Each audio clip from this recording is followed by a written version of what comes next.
Recently, there was an awesome Star Wars trailer, and no, I'm not talking about Obi-Wan. That trailer is sick, and I probably will watch anything with Duel of the Fates playing in the background. But no, I'm talking about Star Wars Eclipse, which had a game trailer that was debuted during last year's Game Awards. It looked awesome. It's a Star Wars game, an adventure game set in the High Republic era of the franchise. The trailer looked really sick, but that trailer came with a bit of bittersweet reception due to the fact that Star Wars Eclipse is being developed by Quantic Dream. And if you remember, Quantic Dream has had a number of allegations of harassment, toxic workplace issues, and allegations of misconduct in the workplace. They've been involved in lawsuits in France. In one of those cases, an employee complained that they were made to look like they were giving a Nazi salute in a digital image that was passed around the office. Quantic Dream was forced to pay 7,000 euros in restitution in that instance. Making things more complicated, there's another case in which Quantic Dream won an appeal for a lawsuit which alleged a toxic workplace. Essentially, the plaintiff in the case argued that there were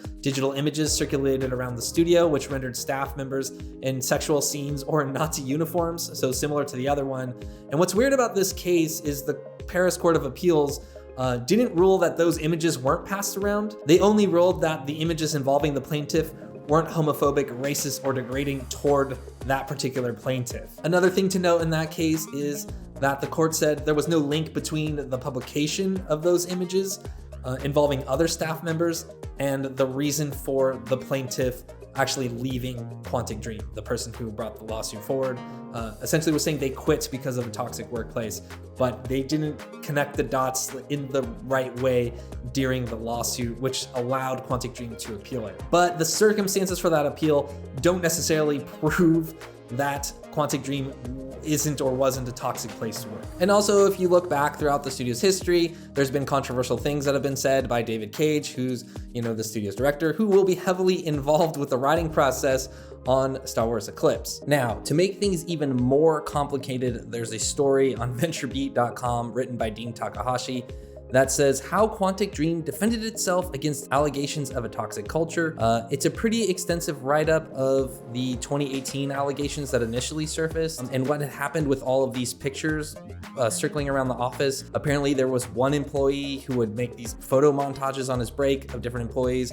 According to this write-up, only 12 of the images that were going around were, considered inappropriate or completely unacceptable. There's a lot in here. If you're interested in kind of the other side of the story, you can read this thing. There's also peculiar reports of the behaviors of David Cage and other executives during the trials, where one of them was actually asking if they could lie on the stand. There was also reports that David Cage reportedly had cried during one of the trials and also just stomped out in a fit of rage. Also in the VentureBeat story, it says that Quantic Dream hired a third-party company called PeopleVox, which specializes in audits of human resources.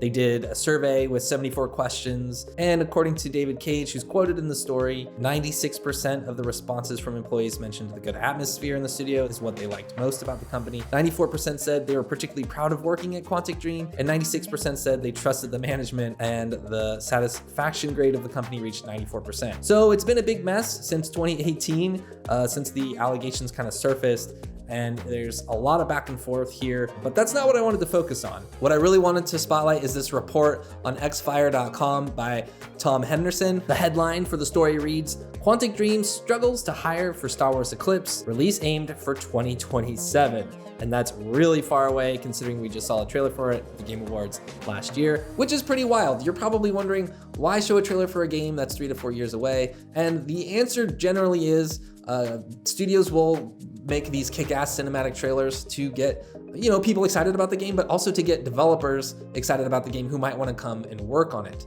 This is a strategy we've been seeing more and more recently. That's why we got an Elder Scrolls 6 title card trailer and things like that. But herein lies the issue. Apparently, Quantic Dream is having trouble staffing up to meet the demands of production, which means that Star Wars Eclipse isn't just 3 or 4 years away.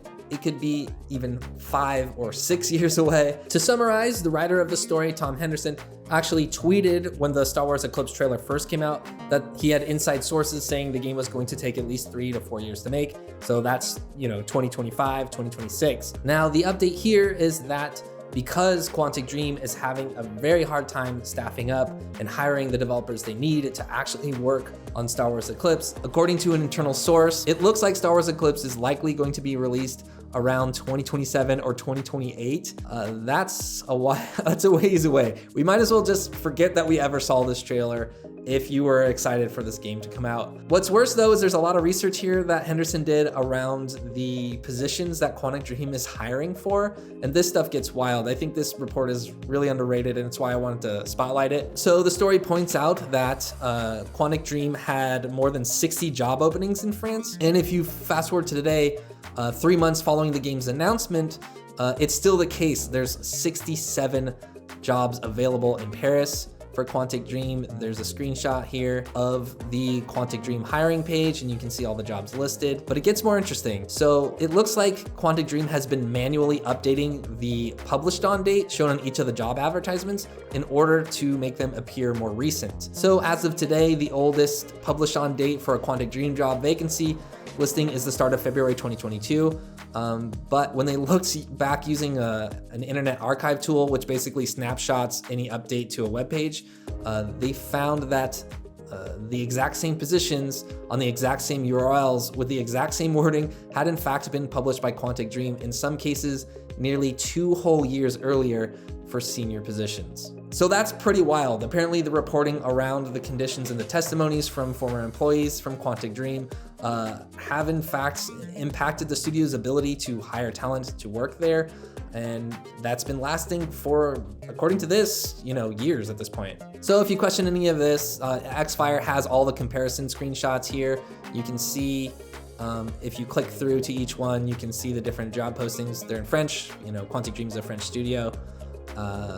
But yeah, they found nearly a dozen of these altered listings, and although the charges don't necessarily prove that Quantic Dream is in trouble, it does indicate that the studio is being careful and showing potential developer talent that it is doing well. Henderson added, in addition, one source also suggested that the reasoning behind the Star Wars Eclipse trailer being shown off so early in development was not only to gain talent and interest, but also to attract potential buyers. And that's interesting to consider, if you're trying to sell your game studio, what better way than to debut that you're working on a Star Wars game that looks sick as hell. Obviously, there's a lot of acquisitions happening in video games right now, and developing a Star Wars game would make you an appealing developer to pretty much anyone, I would think. However, if you're having issues hiring at your company because you have toxic culture issues, then that's another thing entirely. I think those two things would contradict. And especially if that Star Wars game you're working on is still 6 to 8 years away, that is like a lifetime in terms of game development. If you think about it, it seems like Disney or any major video game publisher could probably put together a studio that could develop 2 Star Wars games in that time, adventure games or otherwise. Obviously, Respawn is already working on 3. So we're gonna see a lot of Star Wars games, but if you're waiting for that Quantic Dream game, it's gonna be a long time if it happens at all at this point. I think despite the issues around Quantic Dream Studio, there are a lot of fans of those games that they make, and everyone's got to make their own personal decisions around that. 5 to 6 years to finish a Star Wars game, I think is a pretty long time. So if you're looking forward to that one, get ready to wait. I just put it in the vault. Forget you ever saw that trailer. Anyways, thanks everyone at home for watching. Let us know in the comments what you think about Star Wars Eclipse, or if, you're just gonna wish that you never saw the trailer at all. Thanks for watching, and we'll see you in the next video.